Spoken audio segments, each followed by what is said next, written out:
just a recipe for disaster. Putting together the right team makes everything easier to execute on. A lot of people go with the mentality of build it and they will come. That was basically my slap in the face and eye opener. What do founders think makes their company valuable that buyers may not actually value the same way? The biggest eye-opening moment for a founder is when they realize and admit to themselves that 90% of their net worth is tied up in this illiquid asset called their company. A lot of founders start their business hoping that one day it can become a sellable asset, the exit. But that only works if the company is worth something to a buyer. So what actually makes a business exit ready? To help answer that question, I'm excited to be joined today by Steven Pivnik. Steven built his company Binary Tree from a small application development company into a global software business. He sold it after more than 2 decades of building, and now he helps founders prepare for exits of their own. In our conversation, we discuss what it means to be built to finish, the mistake that almost took his company Binary Tree down, how he assesses exit readiness, and why upgrading the team is often the hardest part of preparing a business to sell. If you get value from this conversation, be sure to subscribe and share it with a friend. And now here is my conversation with Steven Pivnik. Steven, thank you so much for being here. Ian, I appreciate the opportunity. Looking forward to the conversation. Absolutely.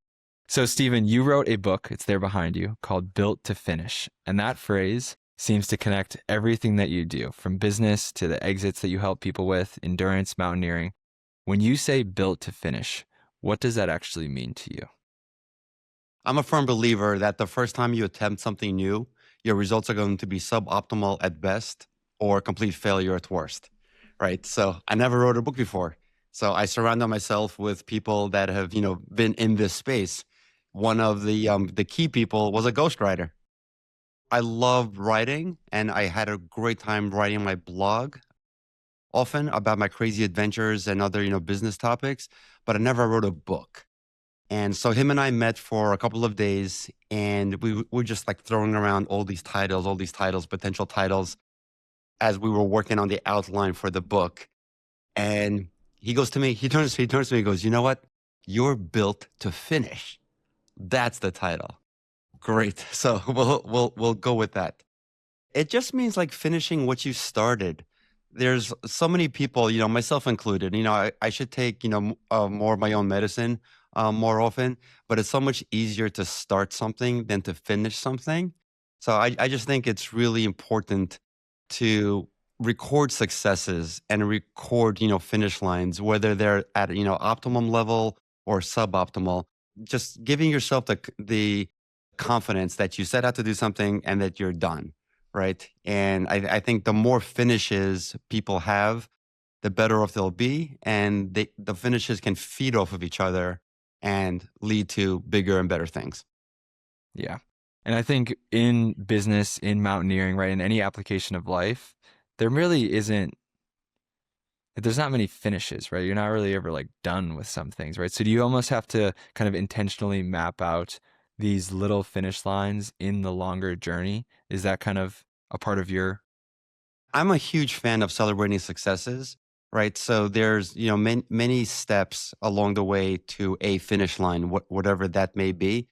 And most people kind of, sweep them under the rug. Oh yeah, I got this, first chapter done of a like 25 chapter book that I'm writing. And they just agonize over how much is left versus what they just did. If somebody just took the first step towards a big goal, that should be celebrated. If you've got a big goal in mind and you just had AI, map you out a, 26-month plan on how to get that done, and you did your first task, that's worthy of celebration. So it's the small steps along the way which are super, super important, and they mount on each other. Yeah. Yeah, it almost sounds just like a kind of just a reframe, right? Like instead of, the glass half full or the glass half empty, right? You're just focusing on like celebrating what you have accomplished, because it's really easy to be mean to yourself whenever you're going through some journey of trying to do something, especially when you're just starting out, because you mentioned anytime you do something for the first time, you're going to be suboptimal. I like to use more harsh words, like you're going to suck. Like whenever you start something new, you're going to suck at it for a long time. But you just have to get through sucking at it in order to get good, right? You have to suck long enough and be unhappy with sucking at it and do the work required to get good at it, get better at it. So you're really intentional about celebrating the progress that you make. Like, is that kind of an intentional counteraction to the kind of default state for most high achievers, which is just kind of beating themselves to death about like where they're falling short? Yeah, 100%. I mean, that's definitely one way. I mean, it's motivational, right, to beat yourself up and to say you could do better.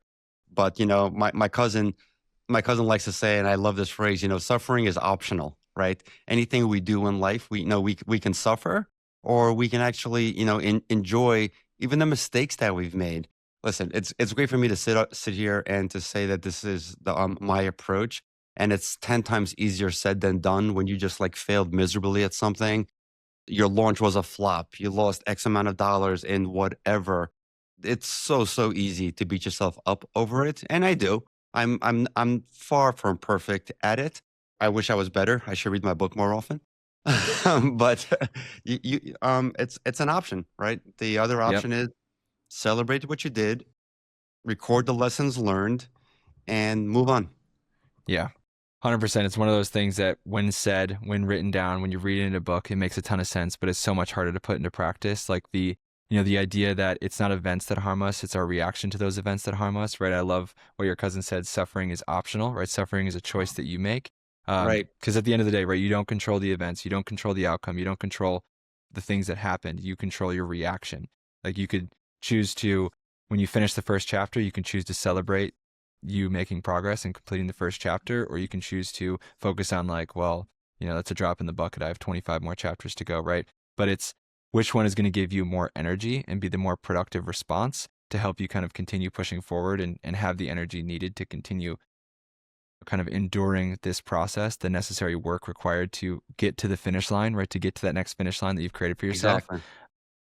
Yeah, but it is way easier said than done, right? I'm still at fault with it. Like, there's literally, yesterday I had an amazing conversation with a client. They're super happy. And then I get like one thing that comes up and now it's just like all doom and gloom. So yeah, how do you find you have like, are there any intentional practices that you have curated or have been working on to help you in that have a more productive response, right? Or celebrate those wins? Like what are you doing to intentionally kind of build that muscle?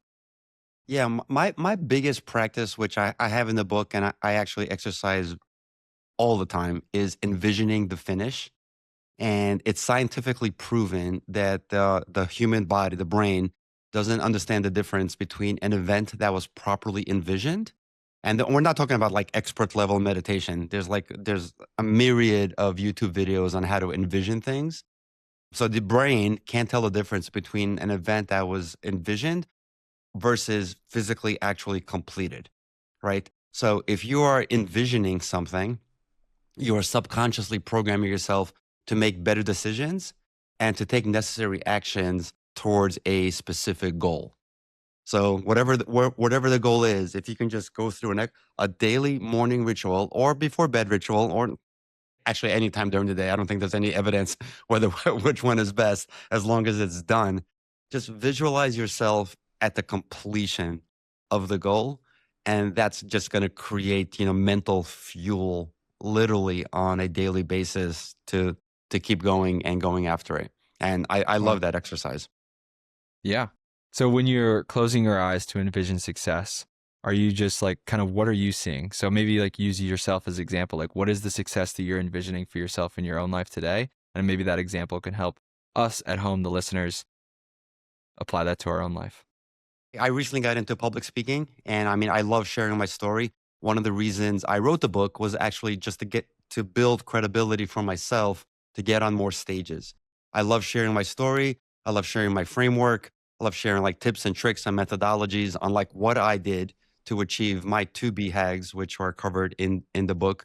BHAG, Big Hairy Ass Goal, Jim Collins. Love the guy. Great books.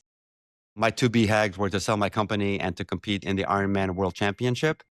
And I visualize those things on a daily basis.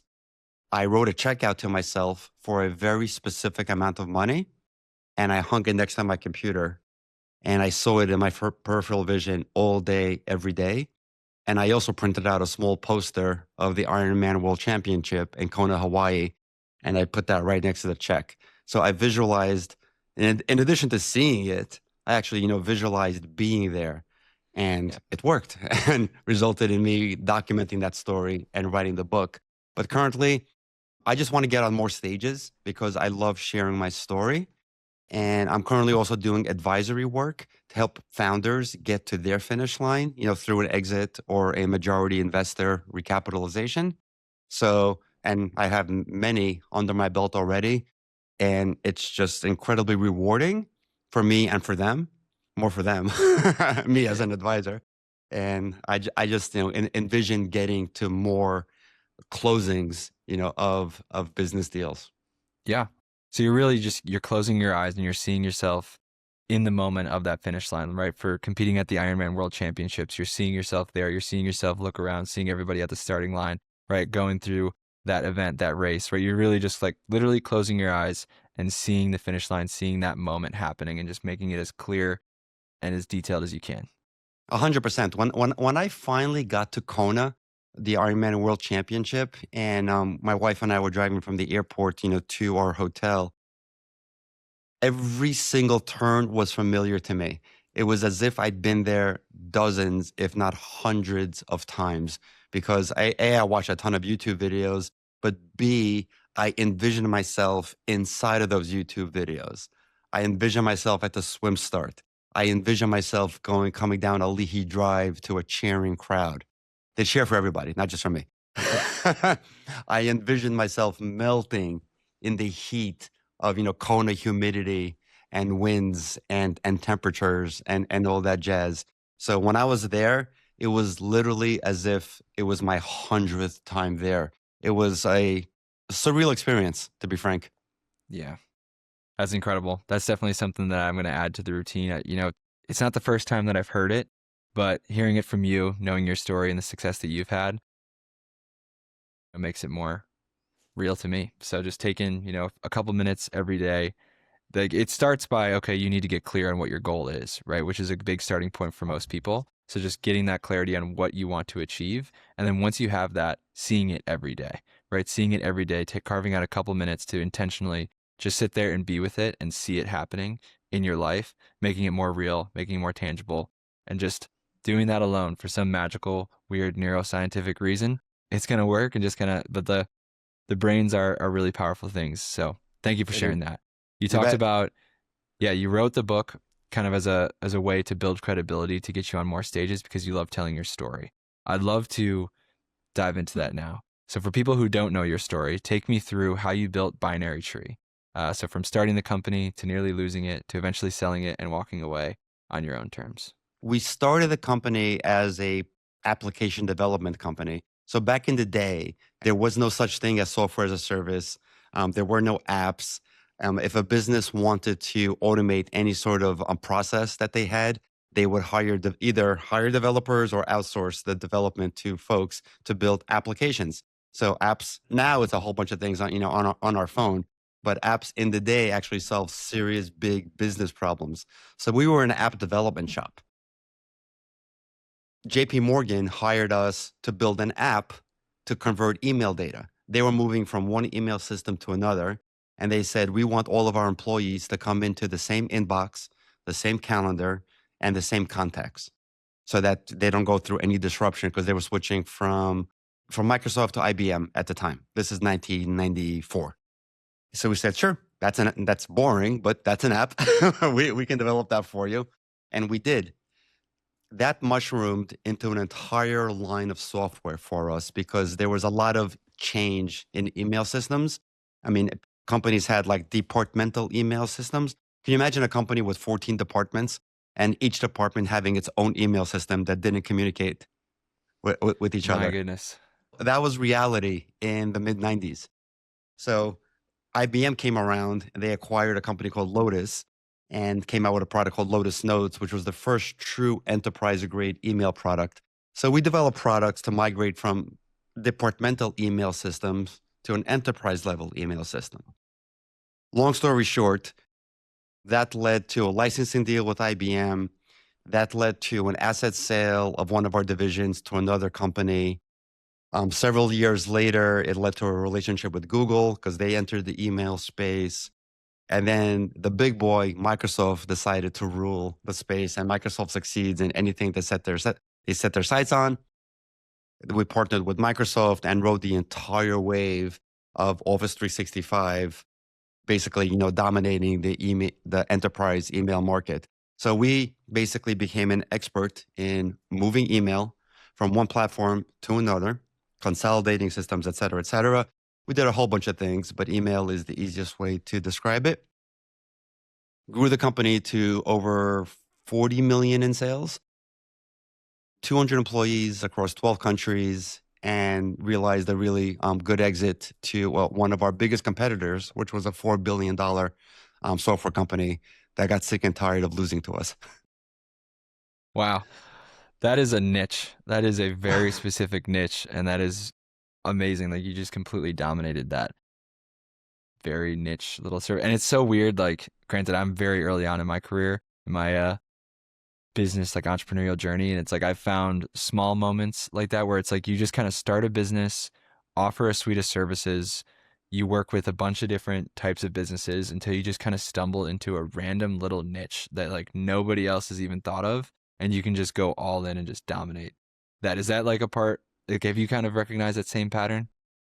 100%. And listen, there's definitely some visionaries out there, right? So I can't say that every single successful software company went the route that we went, but many of them did, right? You do a project, you recognize that there's a need that you're fulfilling, and then you take the end product, you somehow retain the rights to it, and you go to market with it for other companies, which is what we did.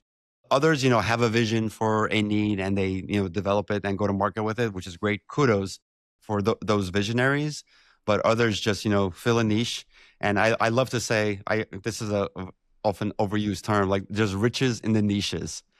And my company was incredibly boring. We didn't create AI. We didn't have anything super graphics in our software. It wasn't like, it was revolutionary in how it recreated email data from one platform to another and calendar data, which was Yeah. very hard to recreate from a technical binary perspective. And you provided tremendous value, right? And nobody else was thinking, like you found a blue ocean opportunity where nobody else was thinking about this, or maybe there were other people, but it was really hard to replicate, and people just saw you already doing it really well, and they're like, all right, well, that was taken. But yeah, like in my video production company, we offered, organic content and paid advertising retainers to all different kinds of service-based businesses. And then Okay. one day we just get a call from the local iron workers trade union, and they're like, hey, we need some help. And we're like, okay, we'll help. And then we just come to find out like they needed so much help. They had a lot of money and there was just nobody servicing that specific niche of iron worker trade unions. There's like 250 of them in this country.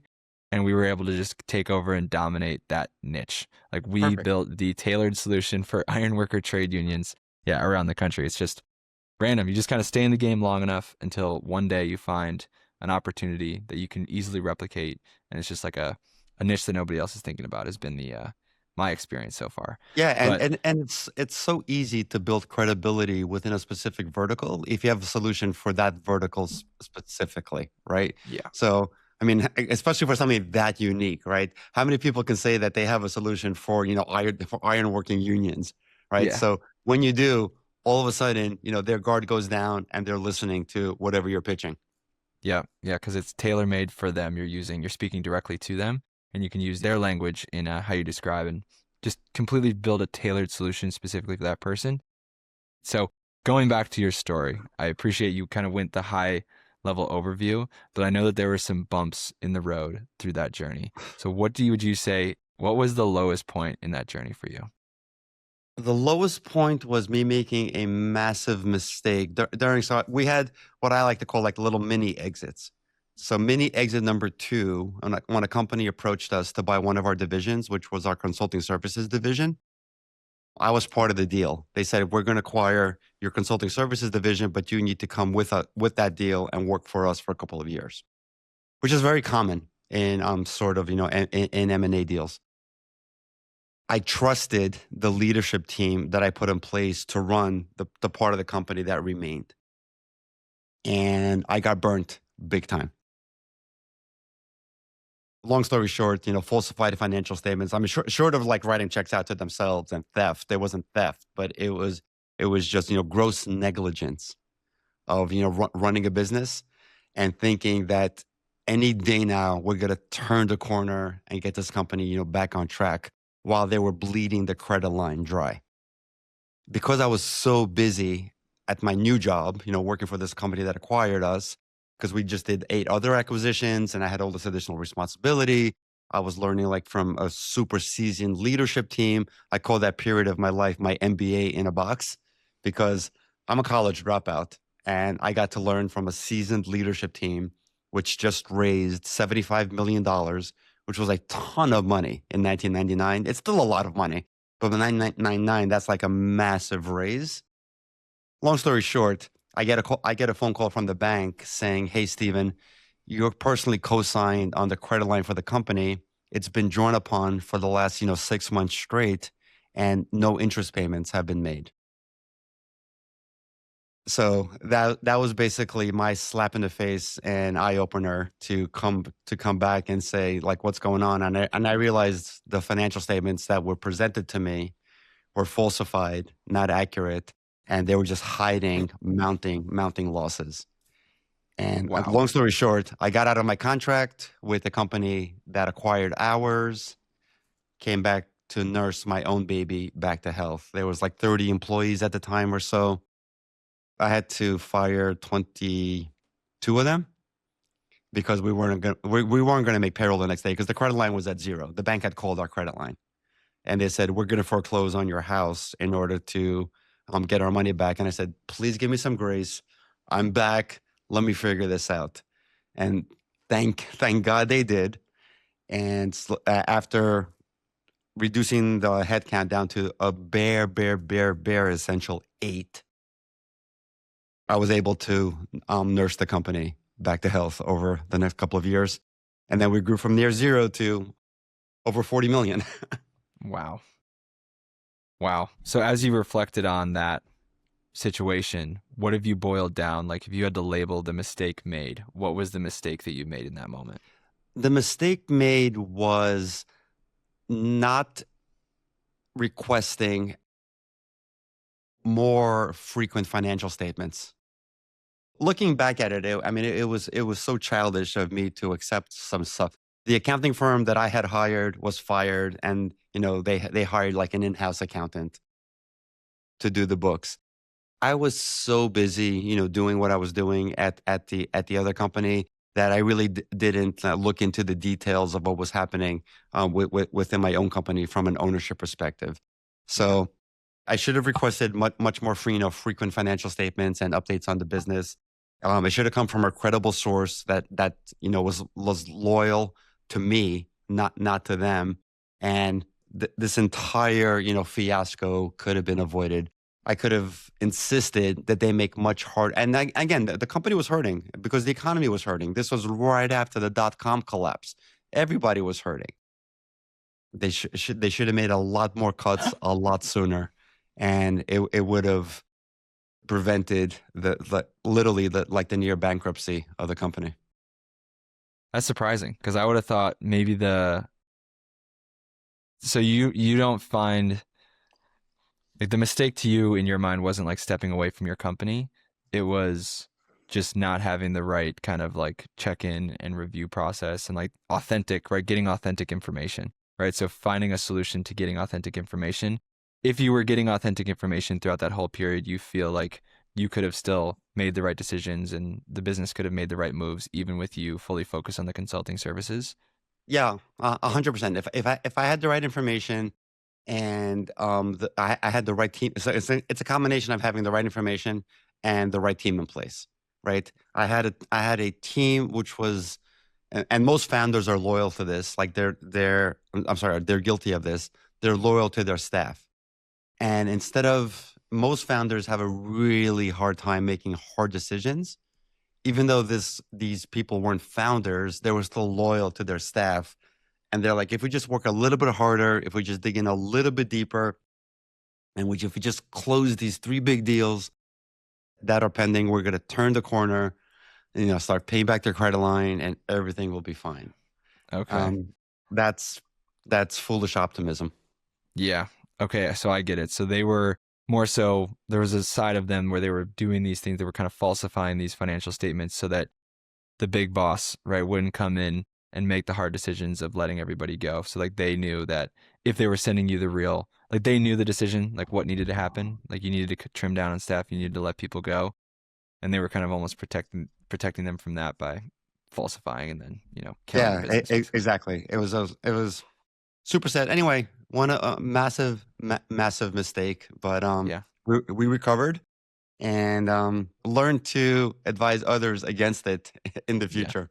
Yeah, absolutely. So what was that recovery process? Like what did that recovery process look like? Like I can only imagine putting myself in that situation. You're coming back to the business, you're getting calls from the bank. You have to let 22 people go. And anybody that's listening that has had to fire somebody knows how challenging that is, like emotionally. Like that is just the worst thing that you have to do in business is let somebody go, at least in my opinion. So you're in that situation, you just let go 22 people, you're down to the team of 8. You got the credit line drawn down to zero. The bank has pretty much put a stall on credit. What is that road back? What is that road from there to 40 million? Like, how do you kind of come back in and reset the reset? Yeah, I mean, it was, I mean, talk about blood, sweat, and tears. I mean, it was harder then than in startup mode because, like, in startup mode, everything is great, everybody's happy, you're closing new deals, you're executing on projects, customers are happy, all this jazz. And here, it's like you're incredibly dependent on the next deal. Like, there's just this insane sense of urgency around every task that's being executed, especially on the sales side, right? Like you're not near desperate, you're desperate like for the next deal because like you have to get some cash into the business. There's no more credit line. Raising capital was completely impossible, based on the last years of financials. I personally had to put in a lot of money into the business to keep it afloat for a little bit longer. But also, it's not like I had infinite resources. I had completely finite resources, and I had a family to report to, who was going to stop me from making horrible decisions on top of bad decisions. So I put in some money to keep it afloat a little bit longer, and it proved to be just enough. And nurse the company back to health, continue doing what we were known to be doing, which is execute on projects, exceed customer expectations, and also promote all of the good work that we did so that others would hire us as well. And Yeah. that led to, the company growing again. That was at our pivotal point where we started partnering with Microsoft more than with IBM and Google. And Microsoft's market share growth with Office 365 was kicking in. And because we were a massive supporter from a technology perspective of Office 365 growth, their growth fueled our growth. And that Yeah. that was that's what attributed to our Wow. hockey stick. Wow. Just stayed in it long enough to kind of catch the lucky break, but it was definitely extremely painful to stay in that. It reminds me of Elon Musk's story a bit, your story like there with that of where he was at, like, he had 3 months left. Like if he wanted to keep Tesla, SpaceX, and Solar City alive, he had like 3 months of runway left for all three of them. Then everybody was telling him you have to kill one of them. Like you have to just kill one or two of them and just go all in on one. And he was like, it was like killing my baby. Like I couldn't make that decision. And you know, there's this a famous story of like there were 500 employees at Tesla. Everybody they had like thousands of pre-orders for the Model S, but nobody was actually converting into full purchases. So Uh-huh. every single person at the Tesla company was just converted into a salesperson, where all they were doing, the janitors, the front desk people, the admin, the engineers, all they were doing was just picking up the phones and calling these people who had submitted pre-orders to just get purchasers for the Model S. And Google almost bought Tesla. There was a deal on the table, but they delayed like 2 weeks, and in that 2 weeks, they got enough purchases Oh to wow. keep the I, company I mean, afloat. I, I I I thought I've heard every single story about Musk and Tesla and his companies. I never heard that one. So thank you for sharing that. Yeah, I love his biography is like one of the more entertaining reads just because he is a relentless gambler of like going back all in, like just getting this huge payout, going back all in. It's amazing. But He is. so He is. yeah, Steven, after going through that journey the hard way, right, with binary tree, learning everything that you did, you now help founders prepare for their own exits. So when a founder comes to you and says, I think I want to sell my company one day, what process do you take them through? Sure. So it starts with an exit readiness assessment. And I do this through three lenses. And this is actually a product which I license that I love called Value Builders. So it starts with actually a psychological assessment on whether or not they are ready to part from their company. Most founders attach their identity to their company's identity, and they can't see themselves, operating or going on with life without being the head of their company. So there's a psychological assessment that needs to be done to make sure that the founder is ready to part, because a deal can go many different ways, right? A deal can go the way my deal went, which is the day it closed, I was completely removed, to the other extreme where you continue to work there for many, many years, sometimes indefinitely, and everything in between. Then there's a financial readiness assessment. What is the individual's, financial goals for their lifestyle going forward? And what percentage of their current, company's cash flow attributes to that? So if I have aspirations to have, this type of lifestyle, and my company accounts for 100% of that, then I'm at a massive, massive risk, right? Because without my company, I can't have the lifestyle that I want. Some people want a higher lifestyle, some people want a lower lifestyle, but there may be a gap that needs to be filled. That helps us get to what an enterprise value may need to be for a potential exit. And the last one is the most important one, and that's the value builder score for what their current enterprise value is based on 8 different factors. I won't get into every single one of them, but there's 8 main drivers that'll dictate enterprise value. Obviously, revenue for the company, profitability, but there's other, softer things like how much of a, founder dependency is there with the business? Do they have some sort of monopoly control? Basically, how big is their differentiator that's going to prevent competitors from swooping in and getting market share and other drivers? So basically, the combination of these 3 reports and the scores and the findings, not only, yes, it's spit out by AI and based on a whole bunch of different, knowledge, which is super, super meaningful and useful in and of itself. But when read through a founder's lens, who's like been in those shoes multiple times, and we've advised on like 38 exits totaling over $1.2 billion in founder wealth created over the last 8 years.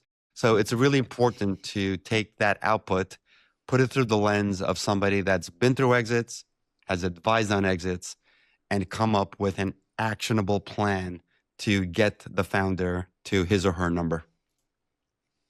Incredible. So that's where you start. And then is the process that you guide them through from there through your advising, is that pretty tailored to whatever their output is, kind of whatever that action plan that is created, which was informed by that readiness assessment? Yeah, it's almost always bespoke, to their situation specifically. It starts with a number, right? What is our gap? What is our current enterprise value? And what does the enterprise value need to be to make the founder satisfied with whatever, lifestyle and spending they want in the future? If there isn't much of a gap, we can go to market sooner rather than later, right? We can hire an investment banker and take the company to market sooner. But most of the time there's a gap, and then we need to go figure out how to minimize that gap. It starts with the leadership team, most of the time with sales, right? Because if there's a gap to be filled, we got to get the company to sell more and to be more profitable. So the top 2 positions, which are almost always addressed, is the head of sales and the head of finance, right? Because we need to figure out, how do we, get that revenue engine cranking again, and how do we get that profitability engine cranking again? And we need a head of finance to open up the founder's eyes to say, there's a whole bunch of opportunities for improvement here. We get those 2 cranking. Everything else is still really important, but those are the 2 main drivers. Yeah. And I mean, there's a lot of complexity that goes into obviously like revenue. Okay, we need to increase revenue. We need to lower costs, right? Those are the pretty standard solutions that you're going to take into every company. But then you might have one company that has like a huge key man risk, right? Where the founder is like the face in all the content, the face of the brand. Solving for key man risk might be a lot more complicated, or those other risk factors. Like, okay, if you're dealing with a company that doesn't have a huge differentiation moat, is that almost like a complete disqualifier? Like, how do you go about creating that differentiation now for their product or for their service to make it a real sellable enterprise, right? So like, would you argue that those are like where it gets really complex and where you're advising gets a lot Yeah, more in yeah. depth? Those two things are really big. I mean, the founder dependency is massive because a lot of companies have them, and that's something that isn't fixed overnight. It's a function of hiring the right team, right? The reason many founders have such a massive dependency on themselves is because they haven't surrounded themselves with the right people, or they've kept the same people around from when they founded. Many founders are super loyal. I was, and you keep people around that have been with you, from the beginning. But those aren't necessarily the folks that can operate your company at the scale that it's grown to. So eliminating that is really important. The differentiation and the moat, while super important, is mitigated by sales and profitability, right? So if you can say, sure, I'm Uber, but there's also Lyft and other companies, but I continue to grow and I'm throwing off X amount of cash year after year after year with recurring revenue, right? So if you can prove those three things, your moat is important, but becomes less so if you're this, cash machine that buyers want. Yeah. Okay. Yeah, that makes a lot of sense. Sounds like you've seen all of these examples before, and that's the beauty of working with somebody like you who can kind of advise through this process.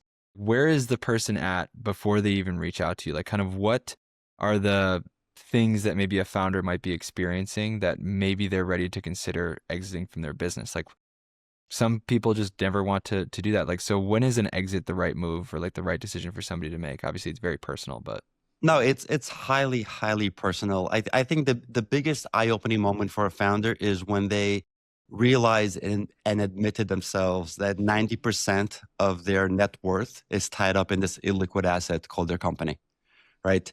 If they've done a great job of investing and have other ventures going on and they got the super profitable company, kudos. They're super, super unique.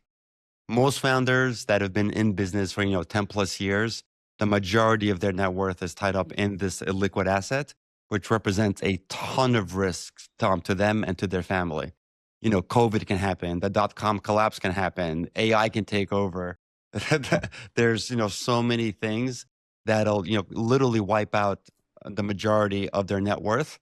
So as much as they love running their company, as much as some of their identity is tied up in it, they really need to de-risk their own personal and family's future by looking at a potential exit, even if they don't pursue it, but they need to know what to do and what needs to happen in order for that to be of maximum benefit. yeah, just like seeing the other options that are out there so you can de-risk for your own situation. That makes a lot of sense. Yeah. When you're talking with founders, I can imagine a lot of conversations where somebody's really excited about this thing that they have in their business, but isn't actually that valuable. So like, what do founders think makes their company valuable that buyers may not actually value the same way? Oh my God, I was so guilty of this. There's so many bright, shiny objects that, founders and entrepreneurs go after multiple, like multi-million dollar side projects, which, I felt were the best thing since white sliced bread. But, somebody finally, opened up my eyes to say, this is like bleeding cash, enough already. Right. So a lot of founders don't have an organization that's going to tell them the truth, right? Which is why they need to be in a room where they're going to get, blunt honesty from others, whether it's, one-on-one advisory from stuff like the stuff that I provide or others. I mean, there's tens of thousands of me. Another thing that I'm a huge fan of is CEO peer groups, which I'm also a part of. So I used to be a member of a program called the CEO Project. I'm now an executive coach in the CEO Project. And there's multiple competitors, Vistage at a lower level and others. Founders need to surround themselves with other founders in order to get, honest and open feedback on everything that they're doing in a judgment-free environment. Yeah.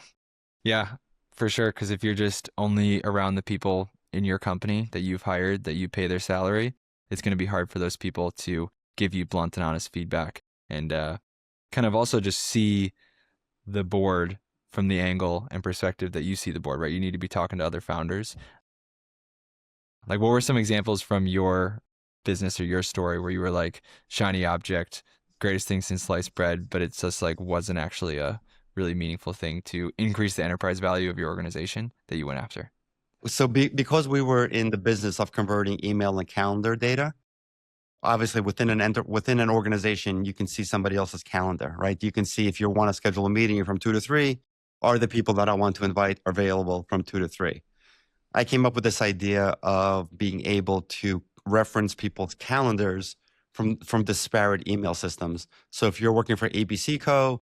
and you're doing a lot of business with XYZ Co., why shouldn't you be able to see their calendar and vice versa, as long as you gave each other permission to do so? So created a product, launched our product, never took off. But I was just so passionate about it because even to this day, the amount of email chains and text messages that go between multiple people across multiple companies. Are you available at so-and-so? Check out my Calendly. Check out my Calendly. This problem still hasn't been solved. Different companies should be able to check each other's calendar availability. That was, a $2 million sinkhole for me. Wow. And just nobody bought it? Like nobody, so like that was the outcome, just nobody ended up really wanting to pay for something like that? I mean, we were a victim of our own success, right? We were selling so much of our core products and services that when I introduced this, I definitely didn't do a good enough job demanding that it be sold. I'm like, for every single deal you sell, Mr. Salesperson, make sure you get a license for 20-person pilot for this. So I take responsibility for this. I should have demanded that it be sold into our existing accounts. I didn't. And a lot of people go with the mentality of build it and they will come. And that is just just a recipe for disaster. Yeah. So you believe that, you need to start with the pain or the demand from them, right? And then you build it, right? Start with like where they're going to or what they're looking for, build that. Don't just build something that nobody's asked you for. If you are the visionary that wants to build something that nobody's requested, great. Build a minimally viable product, create some product market, fit, test it out. And if it's as great as you think it was or think it's going to be with a couple of customers, then you go all in and you make it perfect and shiny and excellent and, go all out with your marketing efforts. But, Yeah. going all in on the development efforts and making it perfect and doing minimal marketing and thinking that it's just going to spread with word of mouth. It worked for Facebook, but it's not going to work for everybody Yeah. else. Yeah. I think I'm honestly personally in a position where I might be guilty of that right now. Like I'm just so committed to this idea of building companions for information products like books and things like that. And I don't know, like I'm just kind of having a hard time kind of explaining it, but like I have gotten some good feedback from people. But yeah, I think going back to what you opened with, like we need to take our own advice. It's like I need to take my own advice of like starting with the problem and the pain that people are telling me that they're experiencing and building solutions for that. Trying to be the visionary is a much bigger gamble, and like just Yeah, trying to invent this thing that you think should exist. But Steven, thank you so much for the time. I have two final questions for you. The first sure. one is related to this journey, right? So when you're advising people, where you do this initial readiness assessment, where you have the psychological assessment, like how psychologically available and ready are they to actually exit and step away from their baby, their business? Can they see themselves outside of their business? Also, the financial readiness assessment, like let's actually get clear on what your number is. Like, what is the number that you want? Can this exit meet that, or do we need to grow the business, right? Do we need to take some time, fix the business, make growth? And then the value builder score. So like, what is the actual value of your company? And then we weigh that against your number that you're looking for. So you do that initial assessment, and then you're advising them through this journey, through their action plan, through their roadmap to get to the end result, desired outcome that they want. What parts of that plan of building your business to become exit ready, what parts are consistently the hardest for your clients to execute and actually do? It's the team. It's just so hard because founders are so incredibly loyal, and putting together the right team makes everything easier to execute on. There could be a million and one initiatives, and it's never going to be, it can't land on the founder's shoulders. It's got to land on the team's shoulders. And often it requires, upgrading, some of the management team. There's instances where, roles can be found for folks, and there's instances where roles can be found for others. But Yeah. I think leveling up the team is the hardest, almost consistently across the board. Yeah. How do you find a rock star? Like, how do you find a rock star, hire a rock star team member? Oh wow, trial and error. I mean, Yeah. you got to go, right. So Yeah. you have to obviously, get the word out. Some people have great networks, advisors. Like we personally have been able to fill a lot of roles just because like we've been at this for so many years. I've got a lot of CFOs, CROs, chief development officers in my Rolodex, but I'm not going to be able to fill every single role. But advisors have great Rolodexes. Headhunters, they're a necessary evil at times, right? And I've got a Rolodex of the ones that I love because I found that they do a better job than others. But you go out there, you put the word out, and you find them. And unfortunately, you will fail. It's just a given. People will get through the interview process from these great headhunters, from your interview process, from your great discerning of talent and dedication from folks. So you will fail. Then dust yourself Start off again. and love like you've never lost before. Yeah. Right. And then, yeah, once you've made that realization that you made the wrong decision, it's, stepping up to the plate, doing the hard thing of making the necessary decision of letting that person go and starting back over, even though it's going to suck, Exactly. just because it's what's Exactly. required. Thank you so much, Steven. Before I ask you the final question, the recurring question I ask every guest, how can people get in touch with you? Best way to find me is on LinkedIn at Steven Pivnik. And also my website has all my other social media handles, as well as my blog, my book, my podcast. And that website is stevenpivnik.com. Love it. We'll have everything linked in the description. Go check out all of Steven's work, get his book, Built to Finish, check out his podcast. But Steven, my final question for you is a recurring question that I ask every guest. But if you had a giant billboard that everyone in the world could see for 10 seconds, what would it say and why? Dream big, you can do it. I love it. I'm a firm believer that BHAGs are accomplishable. Absolutely. Dream big, you can do it. I love it. Steven, thank you so much for the time. Thank you, Ian. I really appreciate it. Thank you for listening. The main thing that I'm taking away from my conversation with Steven is that the founder's loyalty can become a risk to the business. Steven talked about this in two different ways. In his own company, he trusted the team that he had put in place while he stepped into another role, and the business almost collapsed because he did not have the right information being fed to him. Then later, when he talked about helping founders prepare for an exit, he said that the hardest part is usually upgrading the team. That makes sense because founders are often loyal to the people who were there early, the people who were crazy enough to join them in the early days to build something new. But at some point, the business has to be honest with itself about what is required to get to the next stage. If the company needs to become sellable, the team has to be able to carry the business without everything depending on the founder. If you want to get connected with Steven Pivnik, you can find the links to his website, LinkedIn, book, and podcast in the description of this episode. And if you're an author and you want your readers to engage more deeply with your ideas and connect more deeply with your readers, download the Program Execution System Toolkit in the description. It'll show you how to build what I call execution infrastructure, which is going to help your readers more deeply engage with your ideas and do the work that you tell them to do in your book. Thank you for listening, and I'll see you in the next one.